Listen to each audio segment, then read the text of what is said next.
안녕하세요. 저는 올해 40대 초반인 여자입니다. 아직 결혼은 하지 않았고 가족들과 다 같이 살고 있어요. 나이가 40이 넘었는데도 가족들이랑 다 같이 한 지붕 아래에서 산다고 하면 많은 사람들이 언제 독립할 거냐고 부모님 등골 빼먹지 말라고 하는데 저희 집이 다 같이 살게 된 이유는 따로 있습니다. 어디서도 이야기한 적 없는 내용인데 오늘 한번 이 자리를 빌어 여러분들께 알려드리려고 해요. 몇 년 전에 있었던 일입니다. 저희 집은 저와 오빠, 그리고 엄마 아빠 이렇게 총 4명이서 살고 있어요. 다른 집처럼 평범하게 화목하고 소통도 잘하는 가족이었죠. 그런데 어느 날 한 사람으로 인해 이 행복은 끝이 나고 말았습니다. 저희 오빠는 어렸을 때부터 반항기도 심했고 많이 엇나가서 부모님 속을 많이 썩였어요. 마땅한 직업도 없고 결혼할 나이가 되었는데도 돈 모아둔 것도 하나 없고 말이죠. 부모님이 항상 뭐 해 먹고 살 거냐고 잔소리를 하시면 그냥 내가 알아서 할게 라고 하거나 엄마 아빠가 나한테 재산 물려주고 죽겠지 라고 했고요. 부모님은 그런 자식한테 재산을 물려주고 싶으셨을까요? 저한테 매일같이 하소연하셨습니다. 우리가 뼈 빠지게 모은 돈을 저런 자식한테 물려줘야 한다니 라고 하면서요. 부모님 주위에서는 다 손주 보고 며느리도 보고 하는데 오빠는 그런 소식이 전혀 들리지 않으니까 많이 걱정해야 하는 눈치였어요. 저런 놈을 어떤 여자가 좋다고 데려갈까? 누구든지 데리고 오기만 하면 좋다고 결혼시킬 텐데. 부모님은 오빠보다 못난 사람은 이 세상에 없을 거라며 제발 만나는 여자 있으면 결혼하라고 했습니다. 반면에 오빠와 다르게 저는 번듯한 직장도 있고 나름 회사 내에서 엘리트로 소문나 있어요. 경제적으로 안정적이기도 하고 모아놓은 돈도 꽤 있었죠. 그래서 남자만 만나면 되는 상황이었습니다. 엄마와 아빠는 매일같이 저와 오빠를 비교하면서 아이고 우리 아들이 딸 반만이라도 닮았으면 좋겠다 라고 하실 정도였죠. 오빠 같은 사람을 어떤 여자가 좋아할까 싶었고 저는 오빠가 아무 능력도 없고 성격도 별로라서 결혼은 절대 못할 줄 알았어요. 그런데 얼마 뒤 오빠는 한 여자를 데리고 왔습니다. 엄마 아빠 인사하세요. 저와 결혼할 여자입니다. 아무 연락도 없이 갑작스레 집에 한 여자를 데리고 왔는데 얼굴도 예쁘고 성격도 좋아 보였어요. 근데 왠지 모르게 쎄했습니다. 그 여자 주위에 안 좋은 기운이 잔뜩 몰려있는 기분이랄까요? 그런데 오빠가 집에 여자를 데리고 온 건 처음이었기 때문에 저희는 좋다 싫다 할 처지가 아니었고 무조건 그 여자를 반겼죠. 도대체 이 여잔 뭐가 아까워서 오빠 같은 사람을 만나는 건가 궁금했어요. 그래서 자리에 앉아 저희 5명은 대화를 했습니다. 이야기를 하면 할수록 그 여잔 되게 색다르더라고요. 약간 공감 능력이 떨어진다고 할까요? 저와 부모님이 물어보는 말에 생각지도 못한 대답을 툭툭 던지니까 저희 셋은 당황하기 일쑤였죠. 반면에 오빤 늘 있는 일인지 해맑게 웃고 있었고요. 저희 집에서 햄스터를 키워요. 거실에 햄스터 집이 있습니다. 도저히 대화가 오가지 않아서 정적이 많이 흘렀는데 그 여자가 햄스터를 보고 혹시 만져봐도 되냐고 하더라고요. 그런데 저희 집 햄스터가 낯선 사람의 손길이 닿으면 물어요. 그래서 그 여자한테 미리 주의사항을 다 말했습니다. 햄스터를 손바닥에 올리면 절대 만지지 말라고요. 만지면 낯선 손길 때문에 예민해져서 언니를 물 수 있다고 했죠.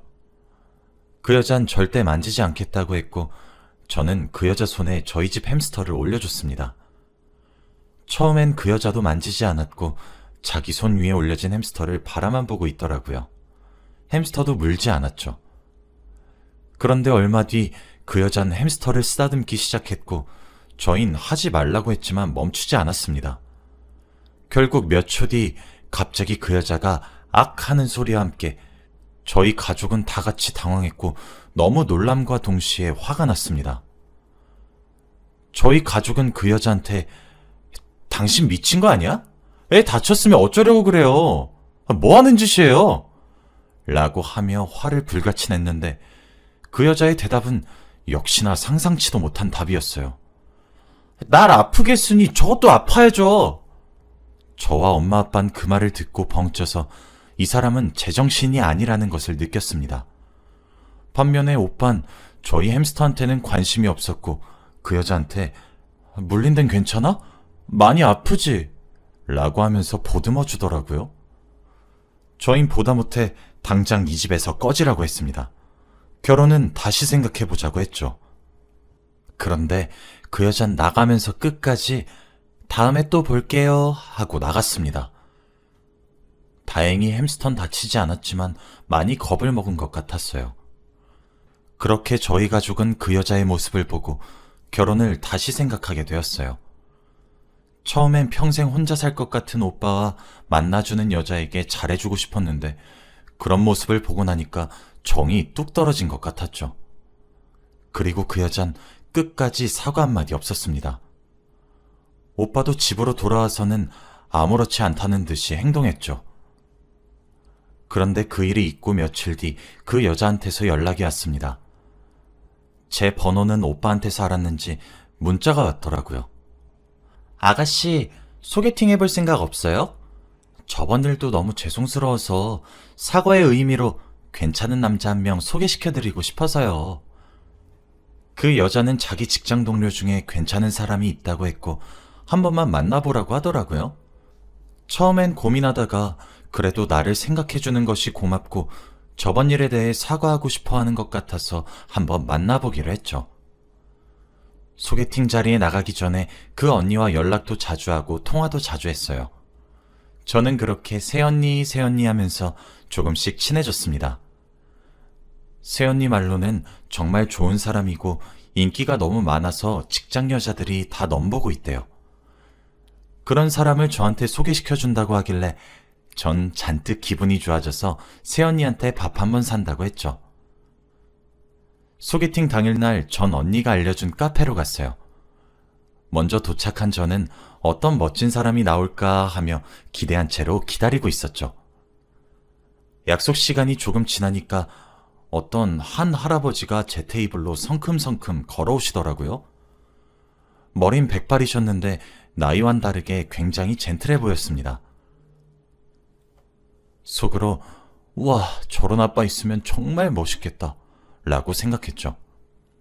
당연히 저희 테이블을 지나칠 줄 알았던 그 할아버지는 갑자기 제 테이블 앞에 섰고 그러면서 저에게 혹시 신영씨 맞으세요?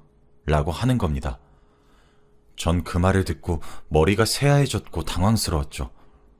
제가 이러지도 못하고 있으니까 그분도 어쩔 줄 모르시더라고요. 그분은 자기 또래를 소개받는 줄 알고 나온 거래요. 저는 겨우 정신을 차리고 죄송합니다만 반복했어요. 그분은 왜 제가 죄송하냐며 괜찮다고 웃으셨고 그러면서 민정 씨가 실수할 사람이 아닌데 왜 그랬지? 하면서 좋게 좋게 말씀하셨습니다. 저와 그분은 바로 카페에서 나와서 각자 길을 갔습니다. 지금까지 가는 내내 새언니한테 배신감이 느껴지고 화가 치밀어 오르더라고요.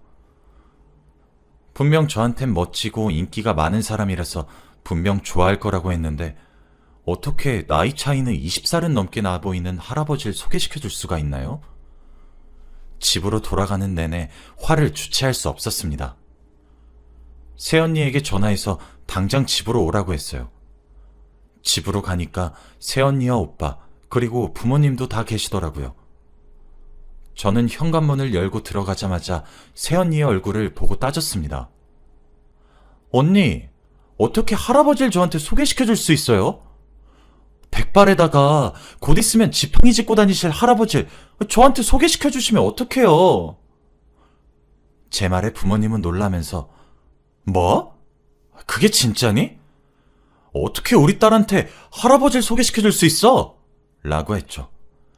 그런데 새언니는 당황해하지 않고 오히려 뻔뻔하게 정말 좋은 사람이라 소개시켜준 건데요? 라고 하는 게 아니겠습니까?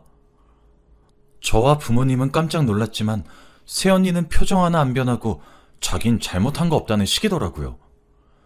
전 말문이 턱 막혀서 아무 말도 할 수 없었고, 새언니는 나이 많다고 차별하면 안 돼요.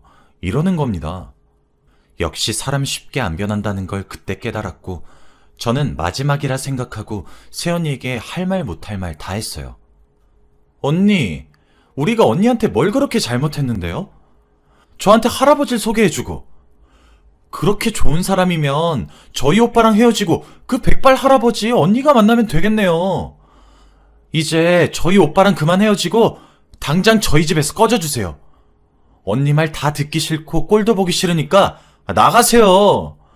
언니같이 사이코 같은 사람 때문에 저희 집 파탄 내고 싶지 않으니까 당장 꺼지라고요. 전 참아왔던 울분이 터지면서 눈물도 같이 흘렸습니다. 그런데 제 말이 끝나자마자 어디선가 손바닥이 제 뺨을 내리쳤고 저는 한순간에 고개가 꺾여져 나갔어요. 정신을 차리고 보니 제 왼쪽 뺨은 뜨겁게 타는 느낌이 들었고 상황 파악이 되지 않았죠. 바로 오빠였어요. 저는 믿기지 않았습니다. 오빠는 화가 잔뜩 난 표정으로 절 쳐다보고 있었고 전 생애 처음 맞아보는 뺨에 너무 무서웠어요. 이 상황을 보고 있던 엄마와 아빠는 오빠에게 미쳤냐고 그만하라고 난리였죠. 그런데 그때 전 새언니의 표정을 보고 경악을 금치 못했습니다. 새언니는 내가 뭘 잘못했냐는 식으로 눈만 껌뻑거리면서 절 쳐다보고만 있었거든요. 그저 무표정이었습니다. 엄마와 아빠가 오빠를 때리면서 미친 거냐고, 우리가 널 이렇게 키웠냐고 화를 잔뜩 내고 있었고, 오빠는 내 여자친구가 너 생각해서 소개팅 해줬는데도 뭐? 사이코 같은?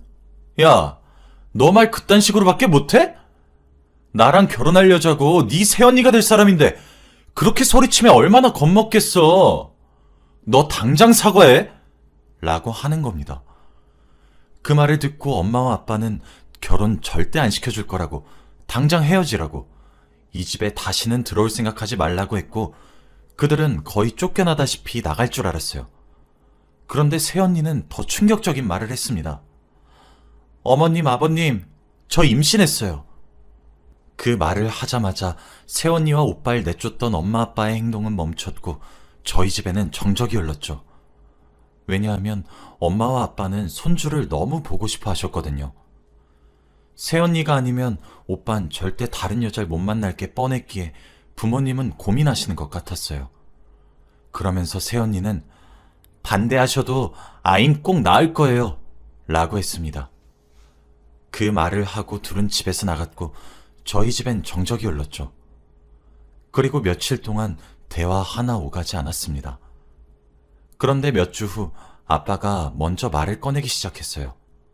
결혼시키자라고 했죠.